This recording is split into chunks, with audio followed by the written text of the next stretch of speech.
Hi, and welcome to the Time for Learning Crafting Corner. Let's take a learning break with 2 fun pipe cleaner crafts your kids will love. For the wreath, start by wrapping a pipe cleaner around a pen or pencil to get a coil. Then repeat 2 more times so you have a total of 3 coils. Then grab another pipe cleaner, it can be sparkly or regular, and thread the coils onto it. Next, cross over the sides at the base of the coils and twist together. Cut off the excess on the ends and then spread around the coils so that you have a round wreath shape.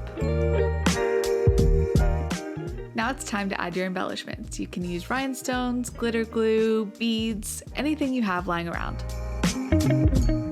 Once you've added all of your embellishments, grab some twine and add some string for your ornament. And no wreath is complete without a bow, so take a 1/4-inch ribbon and tie a bow and glue that onto the top. You can also use hot glue if you're having trouble getting it to stick.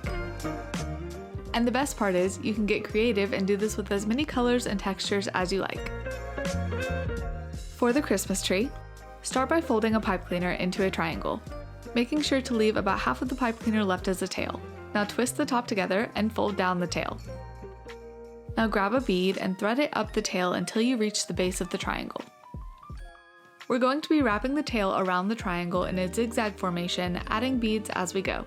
Starting with 1 bead at the top, then zigzagging the tail back across the triangle, adding 2 more beads, and continuing to zigzag and add beads until we get all the way to the bottom. And when you reach the bottom, if you have any tail left, just wrap it around the rest of the triangle. Now it's time to add the tinsel, so grab a contrasting pipe cleaner, and starting from the top, wrap it around the triangle, filling in the spaces that are not already covered with pipe cleaner. If you have any extra at the bottom, wrap it around the triangle a few times and then cut off the excess. Now you have your pipe cleaner tree, and all that's left to do is add some twine to make it into an ornament. And there you have it! Thanks for crafting with us, and make sure to subscribe to the Time for Learning YouTube channel for more.